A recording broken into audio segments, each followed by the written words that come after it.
Hi friends, welcome to Giniari Creatives. இந்த கிளாஸில் நம்ம என்ன பார்க்க போகிறோம் அப்படின்னா இந்த ஃப்ளவர் அண்ட் லீஃபை எம்போஸ்ட் மெத்தட் யூஸ் பண்ணி எந்த மாதிரி டிசைன் பண்ணலாம் அப்படிங்கிறதான் பார்க்க போகிறோம்.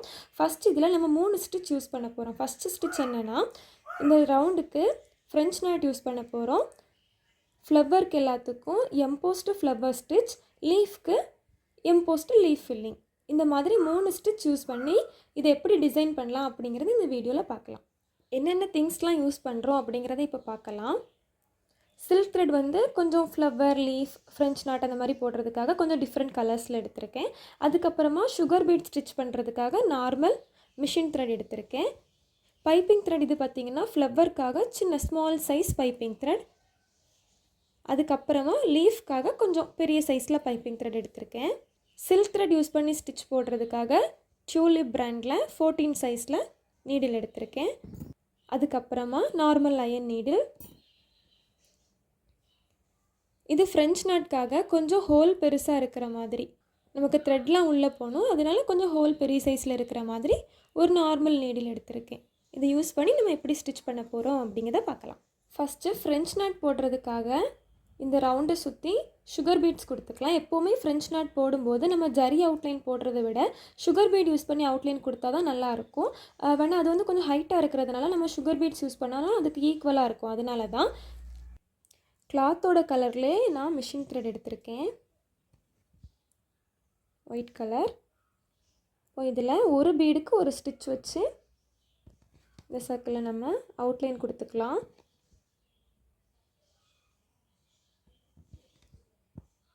நம்ம ஸ்ட்ரைட் லைனாக வரும்போது கூட 2 பீட்க்கு ஒரு ஸ்டிச் கொடுத்துக்கலாம். ஆனால் இந்த மாதிரி கொஞ்சம் ஷேப்ஸ் டிஃப்ரெண்ட்டாக வரும்போது அதுக்கேற்ற மாதிரி ஒரு பீடுக்கும் ஒரு ஸ்டிச் கொடுத்துக்கணும்.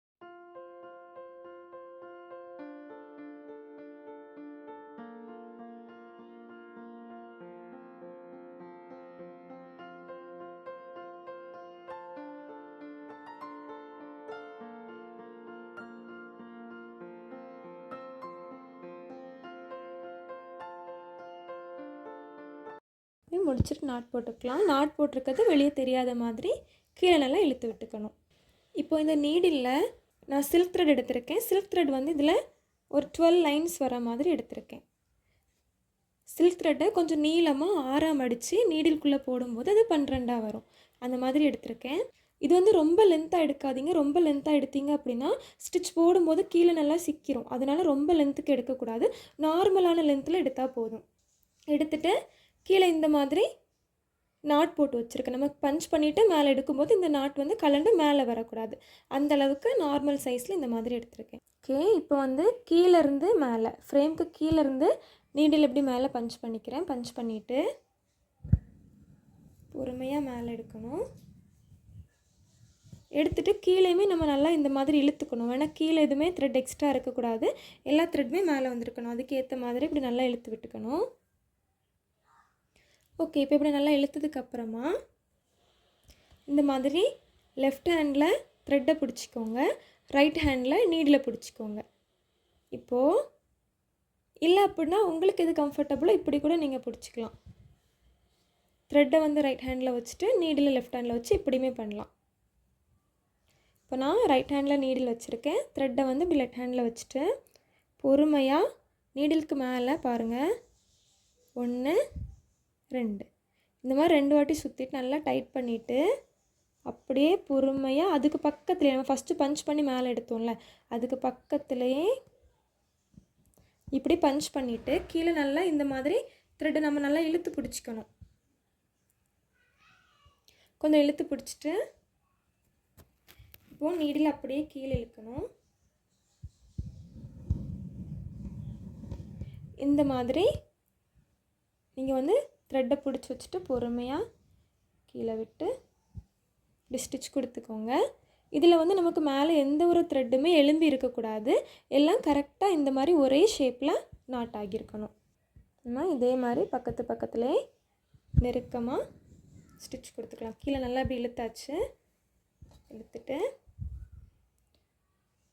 நீடில் இப்படி ஒரு 2 டைம் சுற்றிட்டு இப்படி நல்லா டைட் பண்ணிவிட்டு அப்படியே பொறுமையாக அதுக்கு பக்கத்துலேயே பஞ்ச் பண்ணிட்டு த்ரெட்டை நல்லா இப்படி இழுத்துட்டு பொறுமையாக இழுக்கணும். ஸ்லோவாக இப்படி பிடிச்சி வச்சுக்கோங்க, உங்களுக்கு அப்போ ஈஸியாக இருக்கும். இந்த மாதிரி இப்படி கீழே வர வர விட்டிங்கன்னா எந்த ஒரு இதுவுமே இல்லாமல் அழகாக வந்துடும். மறுபடியும் அப்படியே பண்ணலாம்.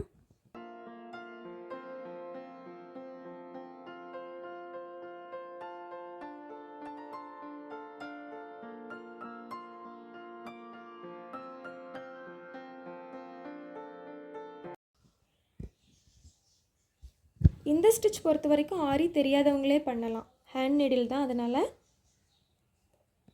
2 சுற்று சுற்றிட்டு பஞ்ச் பண்ணிவிட்டு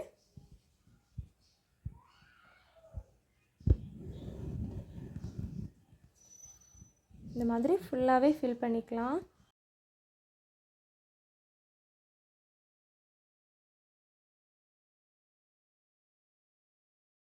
இதில் த்ரெட் எடுத்துக்கிறது பார்த்திங்கன்னா 12, 14 அந்த அளவுக்கு எடுத்தால் போதும். அதுக்கு மேலே எடுத்தீங்க அப்படின்னா ரொம்ப கொஞ்சம் விட்டு அதிகமாக இருந்த மாதிரி இருக்கும். நல்லாவும் அந்தளவு ஷேப்பும் நமக்கு கரெக்டாக கிடைக்காது. ஒரு 14 அந்தளவு எடுத்துக்கோங்க, அதுக்கு மேலே எடுக்க வேண்டாம்.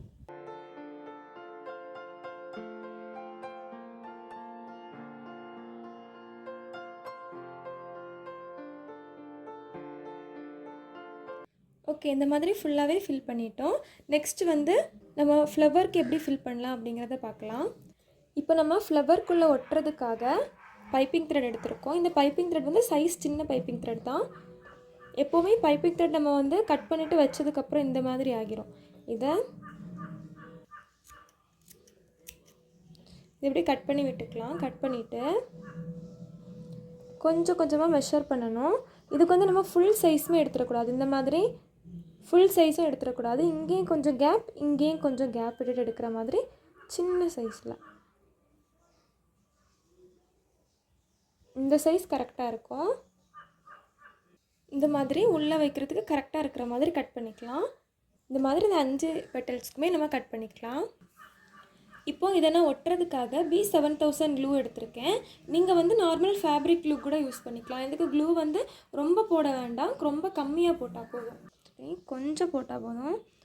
ஆனால் இதுக்கு மேலே வந்து நம்ம ஸ்டிச் கொடுத்துருவோம். அதனால் இப்போதைக்கு இது மட்டும் நம்ம கொட்டணும். அதுக்கேற்ற மாதிரி கொஞ்சம் இப்படி ரொம்ப கீழவும் இல்லாமல் மேலேயும் இல்லாமல் சென்டரில் ஒட்டுற மாதிரி பாருங்கள். இதுக்கு மேலே நீங்கள் ஜிக்ஸாக் கூட போட்டுக்கலாம். ஒட்டிட்டா ஜிக்ஸாக் போட்டுக்கலாம், இல்லை ஒட்டாமலும் போடலாம். இது நம்ம மேலே ஃபுல்லாகவே ஸ்டிச் கவர் பண்ணிடுவோம். நம்ம போடாட்டியுமே ஒன்றும் இல்லை. நான் இப்போ ஃப்ளவருக்கு dark pink colour thread use பண்ண போகிறேன். இது வந்து ஃபஸ்ட்டு சுற்றி அவுட்லைன் கொடுத்துட்டு அதுக்கப்புறமா உள்ள ஸ்டிச் போடணும். அதனால் டபுள் த்ரெட்டாக எடுத்துக்கோங்க. சில்க் த்ரெட் இந்த மாதிரி டபுள் த்ரெட்டாக எடுத்துக்கோங்க. நம்ம நாட்டோட சைஸ் வந்து ரொம்ப சின்னதாக இருந்தாலுமே போதும்.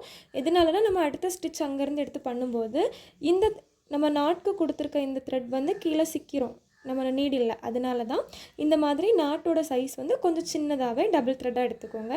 நான் யூஸ் பண்ணுற பிராண்ட் பார்த்திங்கன்னா டபுள் பெல் பிராண்ட். நீங்கள் பெல் பிராண்ட் கூட யூஸ் பண்ணிக்கலாம். 14 சைஸ் டியூலிப் நீடில் யூஸ் பண்ணியிருக்கேன். இதை சுற்றி இப்போ அவுட்லைன் செயின் ஸ்டிச் கொடுத்துக்கலாம்.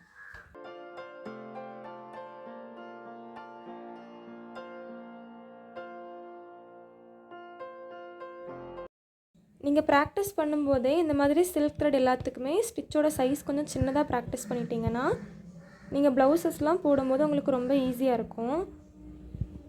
இந்த மாதிரி அதே ஷேப்பில் கொண்டு வந்துட்டு இங்கே நாட் போட தேவையில் ஒரு சின்ன லாக் மாதிரி கொடுத்துட்டு, இது நமக்கு வெளியே தெரியாது, அதனால் அந்த இடத்துல நமக்கு ஒரு லாக் மாதிரி கொடுத்துட்டு அங்கேருந்து டர்ன் பண்ணி எடுத்துக்கலாம்.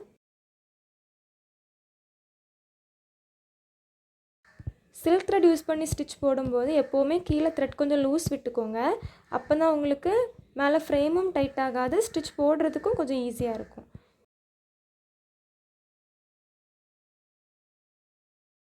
இப்போ இந்த ஃப்ளவர் ஃபில் பண்ணுறது எப்படி அப்படிங்கிறத பார்க்கலாம். ஃபஸ்ட்டு கீழேருந்து ஒரு த்ரெட் எடுத்து அவுட்லைனுக்கு உள்ளே ஒரு செயின் ஸ்டிச், அப்படியே அவுட்லைனுக்கு வெளியே ஒரு செயின் ஸ்டிச் கொடுத்துட்டு மறுபடியும் ரிவர்ஸில் கீழே எடுத்துகிட்டு வந்து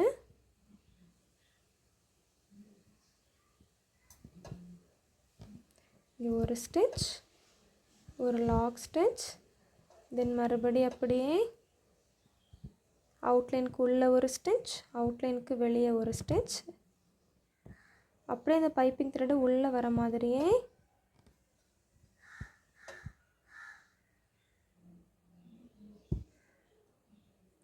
பார்த்துக்கோங்க. இப்போ நான் பைப்பிங் த்ரெட் உள்ளே வச்சு தான் அவுட்லைனுக்கு உள்ளே ஒரு ஸ்டிச், அவுட்லைனுக்கு வெளியே ஒரு ஸ்டிச். இந்த மாதிரி அவுட்லைனுக்கு உள்ள கீழே ஒரு லாக் ஸ்டிச், இப்படியே அவுட்லைனுக்கு வெளியே ஒரு லாக், அவுட்லைனுக்கு உள்ள ஒரு லாக். ஸ்டிச் வந்து அந்த ஷேப்க்கு ஏற்ற மாதிரி உள்ள ஒரு லாக், வெளியே ஒரு லாக், இப்படியே வரணும்.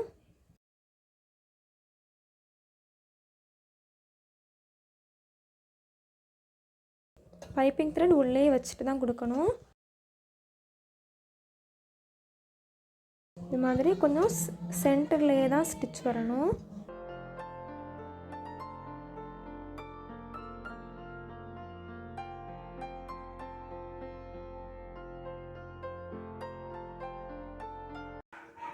கீழே ஒரு லாக், மேலே ஒரு லாக், அந்த மாதிரி கொடுத்துட்ருங்க. இதே மாதிரி லாஸ்ட் வர கீழே ஒரு லாக் ஸ்டிச், மேலே ஒரு லாக் ஸ்டிச், அதே மாதிரி எடுத்துக்கலாம். ஃபஸ்ட் டைம் பண்ணுறவங்களா இருந்ததுன்னா பைப்பிங் த்ரெட் மேலே வந்து ஜிக்ஸாக் போட்டுக்கோங்க, அப்போ தான் உங்களுக்கு ஈஸியாக இருக்கும். இப்போ நமக்கு அந்த ஷேப்புமே கிளியராக கிடச்சிருச்சு. ஃப்ளவருமே நல்லா எம்போஸ்டாக அழகாக இருக்குது. இவ்வளோதான். நம்ம இங்கே ஒரு லாக் கொடுத்துட்டு இல்லையே நாட் போட்டுக்கலாம். இல்லை நம்ம நாட் போடாமல் கூட அங்கேருந்தே அடுத்த இடத்துக்கு கண்டினியூ பண்ணிக்கலாம். இதில் இன்னொரு லாக் ஸ்டிச் கொடுத்துட்டு அப்படியே நம்ம இந்த இடத்துக்கு கண்டினியூ பண்ணி வந்துக்கலாம். இங்கே ஒரு லாக் ஸ்டிச், வெளியே ஒரு லாக் ஸ்டிச், உள்ள ஒரு லாக் ஸ்டிச்,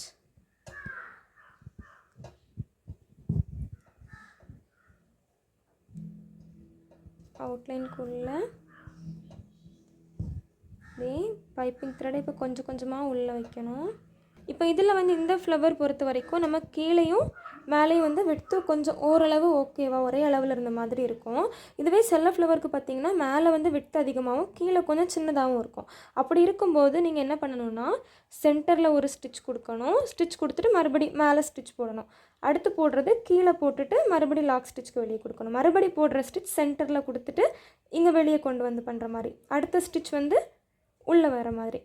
ஒரு ஸ்டிச் வந்து ஒன்றுக்கும் இடையில சென்டரில் ஒன்று வரும், வெளியே ஒன்று வரும், சென்டரில் ஒன்று வரும், வெளியே ஒன்று வரும். அந்த மாதிரி போட்டிங்கன்னா கரெக்டாக இருக்கும். இனி இதே மாதிரி நம்ம எல்லா பெட்டல்ஸுமே ஃபில் பண்ணிக்கலாம். இப்போது இந்த மாதிரி நம்ம ஃபுல்லாகவே ஃபில் பண்ணியாச்சு.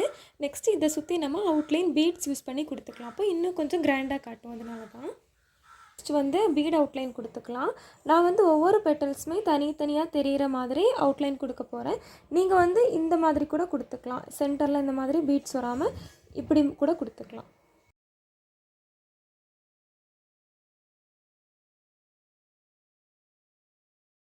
த்ரெட்க்கு மேலே பீட்ஸ் கொடுக்கும்போது கொஞ்சம் கேர்ஃபுல்லாக பொறுமையாக தான் பண்ணணும்.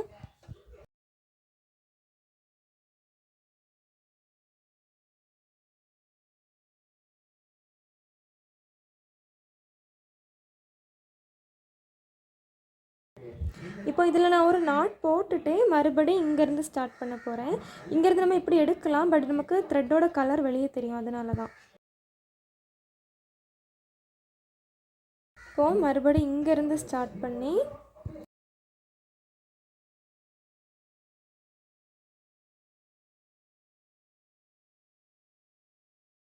இதே மாதிரி ஒவ்வொரு பீடாக லாஸ்ட் வர அவுட்லைன் கொடுத்துக்கலாம்.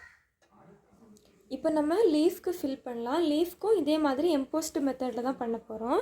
ஃபஸ்ட் இதுக்கு லீஃபை இந்த மாதிரி ரெண்டாக ஸ்ப்ளிட் பண்ணிவிட்டு இதை வந்து சும்மா உங்களுக்கு மெஷர்மெண்ட் தெரிகிறதுக்காக சின்னதாக வேணால் ஒரு லைனிங்கை ட்ரா பண்ணிக்கலாம், இல்லாட்டியும் ஒன்றும் இல்லை.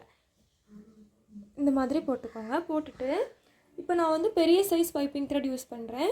இந்த மாதிரி ஒரு சைடுக்கு எடுத்தாச்சு. இனி இதே மாதிரி இன்னொரு சைடுக்கு எடுத்துக்கலாம். இந்த மாதிரி இதுக்கும் மெஷர் பண்ணி கட் பண்ணிக்கலாம். இந்த மாதிரி டாப்பில் கொஞ்சம் கார்னராக வர மாதிரி, கார்னரில் கொஞ்சம் ஷார்ப்பாக வர மாதிரி இந்த மாதிரி ஒட்டிக்கணும்.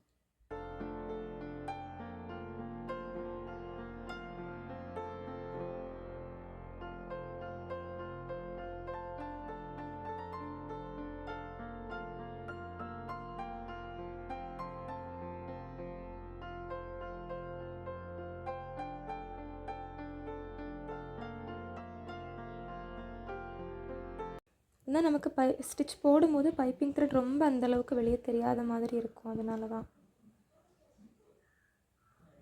இந்த இடத்துல கொஞ்சம் இப்படி கொண்டு வந்துட்டு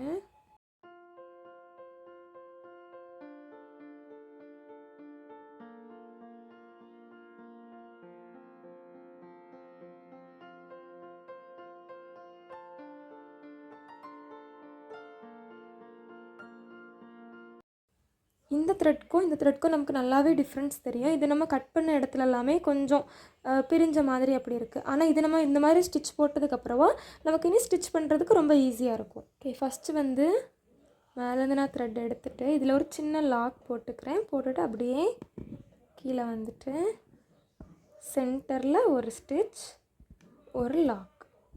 இங்கேருந்து மறுபடியும் அப்படியே மேலே போய் நமக்கு கேப் தெரியக்கூடாது, பைப்பிங் த்ரெட்டே வெளியே தெரியாமல் நீங்கள் போய் ஒரு லாக், மறுபடி கீழே வந்து ஒரு லாக், இந்த அப்படியே மேலே போய் நம்ம ஷேப் மட்டும் கரெக்டாக எடுத்துடணும்.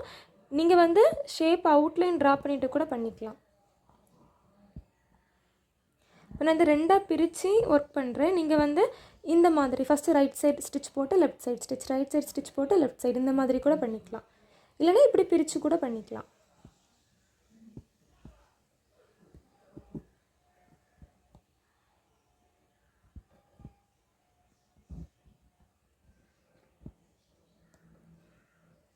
நல்லா நெருக்கமாக போடுங்க, அப்போ தான் பைப்பிங் த்ரெட் ரொம்ப வெளியே தெரியாது.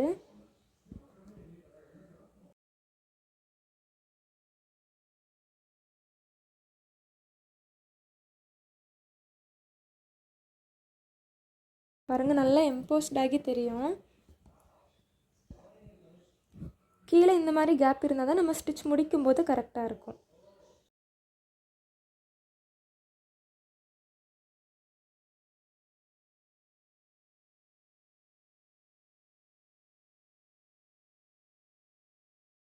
எப்போவுமே இந்த மாதிரி ஒரு 3 லீஃப் இருக்கிறது வந்து நம்ம ஃபில் பண்ணுறோம் அப்படின்னா ஃபஸ்ட்டு கீழே இருக்கிற இந்த 2 லீஃப்மே ஃபில் பண்ணிவிட்டு அதுக்கப்புறமா தான் மேலே இருக்கிறது பண்ணணும். ஆனால் அப்போ தான் நமக்கு அந்த ஷேப் வந்து கிளியராக கிடைக்கும்.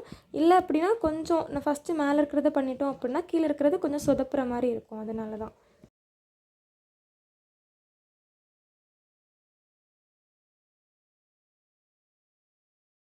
பார்த்தீங்களா, இப்போ பைப்பிங் த்ரெட் கொஞ்சம் கூட வெளியே தெரியல. ஓகே, இவ்வளோ தான். இதில் நம்ம நாட் போட்டுக்கலாம். இதே மாதிரி லெஃப்ட் சைடும் பண்ண போகிறோம். இதுக்கு சென்டர்லேருந்து இந்த மாதிரி த்ரெட் எடுத்துக்கோங்க. எடுத்துகிட்டு மேலே ஒரு லாக், அங்கேருந்து அப்படியே கீழே ஒரு லாக். நம்ம வந்து கொஞ்சம் 2 ஸ்டிச்சுக்கும் இடையில கேப் தெரியக்கூடாது, அந்த மாதிரி தான் பண்ணணும். அதனால் கொஞ்சம் நெருக்கமாக பண்ணுங்கள். க்ளூ ரொம்ப போடாதீங்க, போட்டிங்கன்னா வந்து உங்களுக்கு ஸ்டிச் போடும்போது கொஞ்சம் கஷ்டமாக இருக்கும்.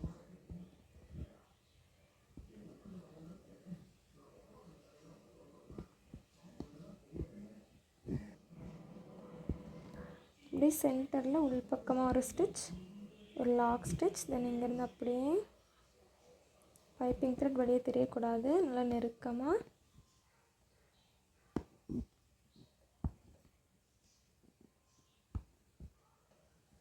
இங்கேயுமே நமக்கு கேப் தெரியாத அளவுக்கு பார்த்துக்கணும். இங்கே கேப் தெரியுது அப்படின்னா நீங்கள் சென்டரில் ஒரு செயின் ஸ்டோன் ஒட்டிக்கலாம், இல்லை அப்படின்னா ஒரு லைன் பீடு கொடுத்துக்கலாம்.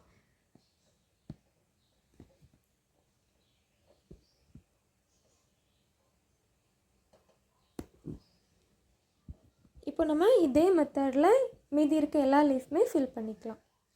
இப்போ நம்ம இந்த 6 லீஃப்மே ஃபில் பண்ணியாச்சு. நெக்ஸ்ட் இதை சுற்றி பீட்ஸ் கொடுத்துக்கலாம்.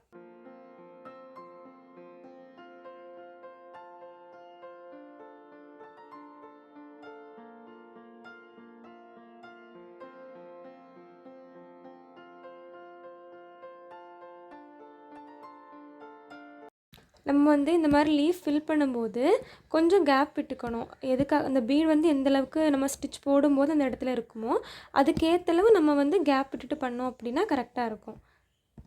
இல்லை அப்படின்னா ஸ்பேஸ் அதிக டைம் அதிகமாகவும் ஆயிரும். அதனால் அதை கொஞ்சம் பார்த்து நீங்கள் நீட்டாக மெஷர் பண்ணி விட்டுக்கோங்க.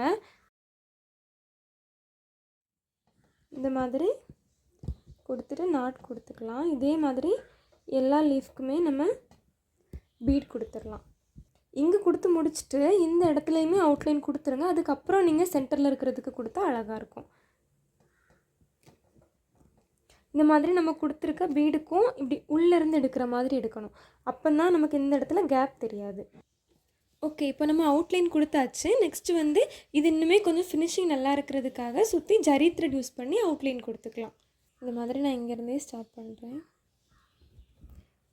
அவுட்லைன் கொடுக்கும்போது எப்போவுமே ஸ்டிச்சோட சைஸ் ரொம்ப சின்னதாக கொடுங்க, அப்போ தான் அழகாக இருக்கும்.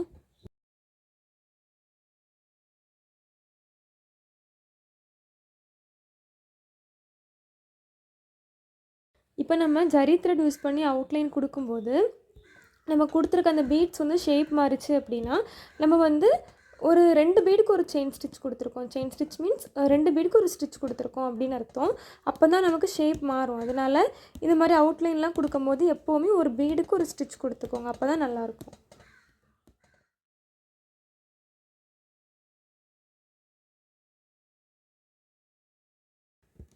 இந்த மாதிரி நம்ம ஸ்டார்ட் பண்ண இடத்துலையே நாட் போட்டுக்கலாம்.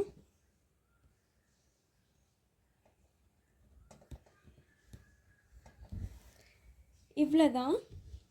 ரொம்ப நீட்டான கிராண்டான டிசைன் பார்த்துருக்கோம் இப்போது.